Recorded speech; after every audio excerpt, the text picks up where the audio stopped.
बालक, तुम कहाँ रहते हो? तुम्हारे परिवार के अन्य सदस्य कहाँ हैं? मैं तो समीप ही गांव में रहता हूँ। मेरा परिवार, मेरा संसार तो केवल माँ से ही था। हम शुक्राचार्य हैं। क्या तुम हमारे साथ हमारे गुरुकुल चलोगे? आश्रय नहीं, मुझे प्रतिशोध चाहिए।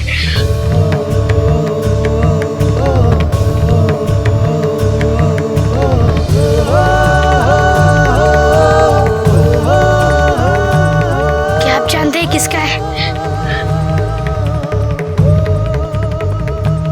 ये अस्त्र तो देवराज इंद्र का है।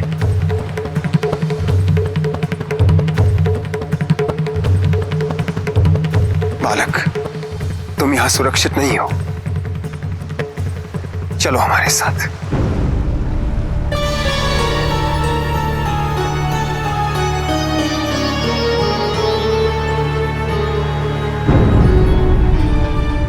इस बालक की हत्या अनिवार्य है शुक्राचार्य।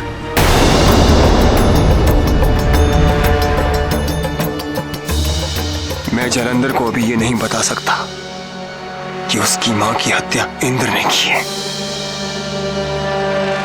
जलंधर को यह सत्य जानने के लिए इंद्र को पराजित करने योग्य बनने की प्रतीक्षा करनी होगी। जब तक हम जीवित हैं, कोई भी इस बालक को क्षति नहीं पहुंचा सकता।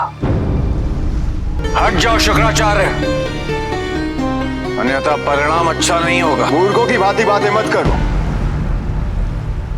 ये तुम भी भली भांति जानते हो कि यदि हम दोनों में युद्ध हुआ,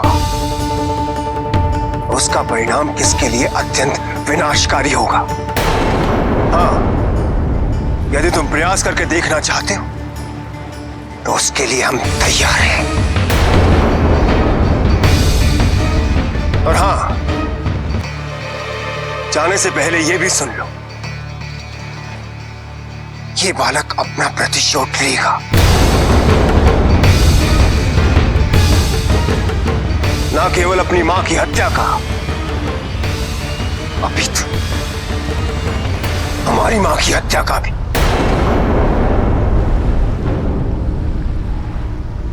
क्योंकि इसके दोषी तुम सभी देवता ही हो।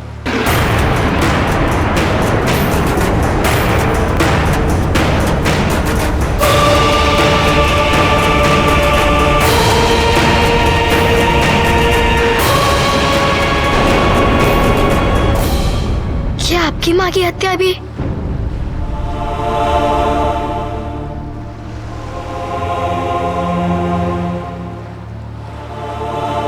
हाँ, और इसीलिए हम तुम्हारी पीड़ा भी समझते हैं और तुम्हारी सहायता करना चाहते हैं। अब निर्णय तुम्हारा है। मैं आपके साथ चलूंगा, किंतु आपको मुझे वचन देना पड़ेगा कि आप मेरा साथ कभी नहीं छोड़ेंगे।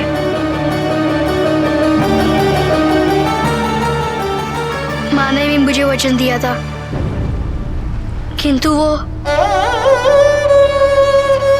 जब तक तुम निस्वार्थ होकर अपने धर्म का पालन करते रहोगे, तब तक हम तुम्हारे साथ रहेंगे। कहाँ है आपका आश्रय?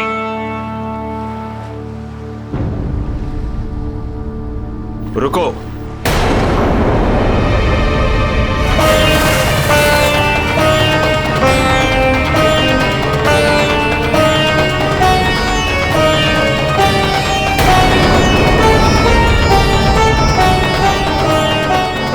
शुक्राचार्य के साथ जाकर तुम भूल कर रहे हो।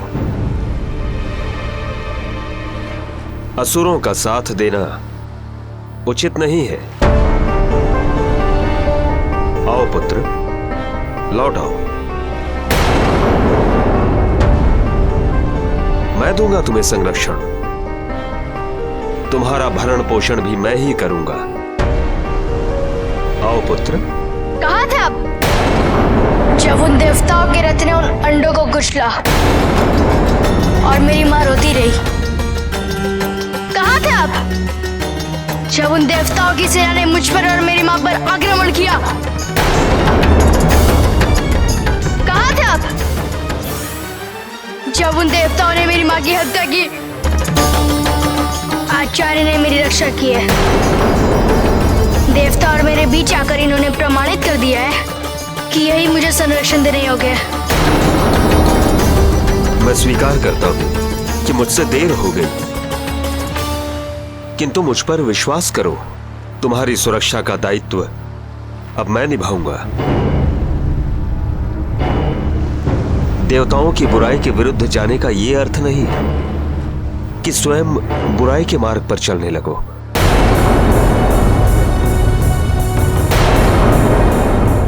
तुम्हारे जन्म से मैं तुम्हारे साथ हूं। मैं तुम्हारा अहित कदापि नहीं चाहूंगा। आओ पुत्र, आओ।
आपने जो कहा हमने वो किया, और इसी कारण हमें एक विचित्र अनुभूति भी हुई।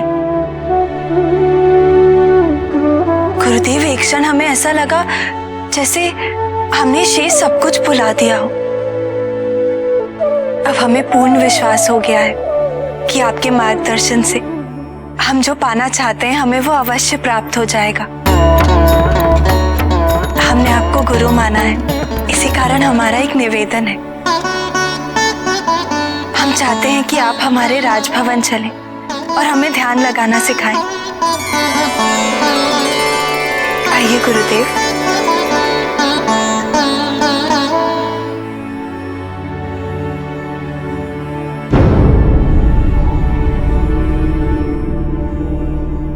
क्या हुआ पिताजी? जाओ, उनसे जाके कहो कि तुम्हारे गुरु किसी के भवन में नहीं जाते। जिसे भी उनसे ध्यान विद्या चाहिए वो यहीं रहते हैं, उनके पास जाओ। हमारी योजना भी तो यही थी ना कि हम नाना नानी के भवन में जाकर रहेंगे, फिर जाओ शिष्य, मैं जैसा कह रहा हूं वैसा ही करो। मैं गुरु हूं तुम्हारा।